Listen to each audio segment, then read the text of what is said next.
time now for our sports panel with Herald Sports editor Winston Aldworth and Herald Sports reporter Chris Reive. Good morning, guys. Morning. Good to see you. Let's start with F1 Liam Lawson. This is the best of his career. Yeah, it was. He needed it. You know, it was sort of backs to the wall stuff. He was looking for a bit of a Hail Mary result somewhere, and he certainly bought himself some time. It was a terrific race. Came in sixth in Austria. He was the only one of the Red Bull stable to get amongst the points. Max Verstappen out in the first lap.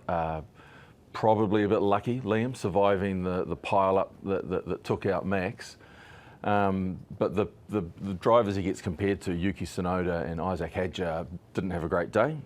He's now ahead of Yuki, who replaced him famously after two races in the top car.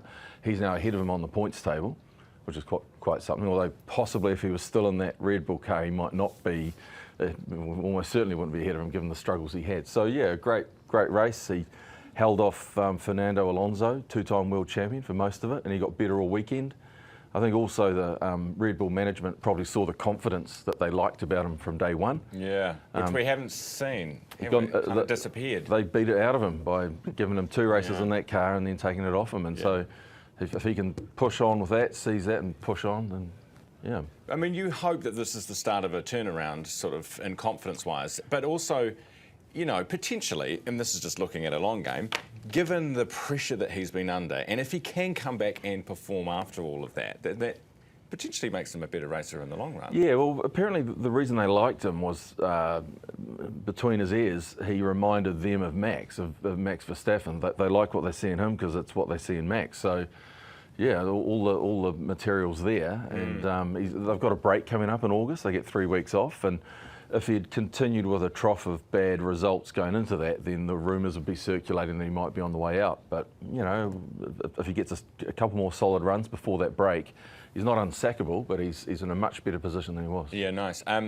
Now, sport is so much about confidence. I mean, obviously you need to be skilled and you need to be talented, but so much of it is about confidence. And are you worried the Warriors have lost theirs just a little bit?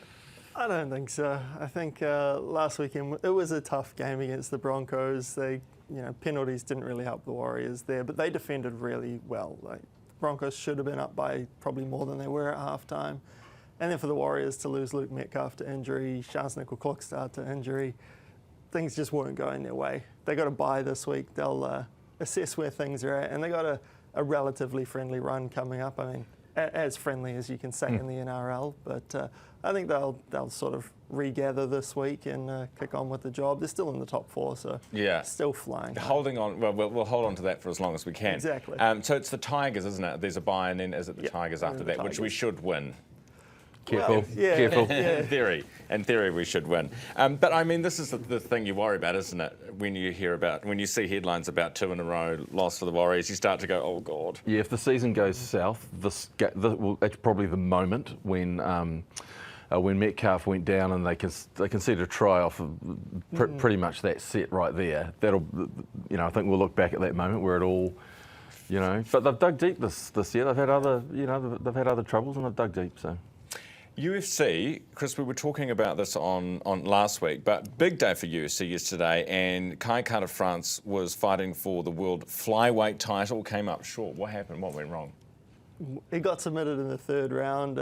Alexandre Pantoja was just on him from the start, didn't give him any time to settle, pushed the pressure, just walked forward behind his hands and got Kai against the fence.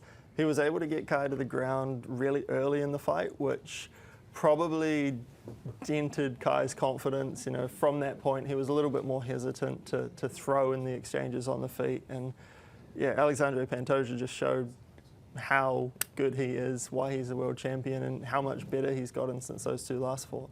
Now, his opponent, this is the guy you're talking about, Pantoja, who used a rare naked choke to force him to tap out.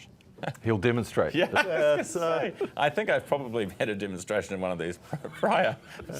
Can you just tell us what it is? Yeah, so it's basically a choke from behind. The guy gets his arm underneath the neck, sort of like this, and you just squeeze. Right. So I could But try it's and called. demonstrate on Well, Winston but why if is you it want to. a rear naked? I don't know why they're called what they're It's called. very strange.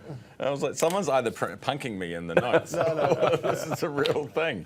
It's a very, very popular choke as well. It's probably the most common choke you'll see in a MMA fight. Okay, good to know. I think, are we cutting earlier here because we want to get to the PM, or what are we? Yeah. All right. Thank you very much for coming in. We look Cheers, forward. mate. Obviously, we've got a big week for the All Blacks this week. We've got France coming up, all those things, but we can talk about that another day. Guys, thanks for coming in this morning. That is our sports panel this morning. Winston Aldworth, who is Herald Sports editor, and Chris Reive, who is Herald Sports journalist.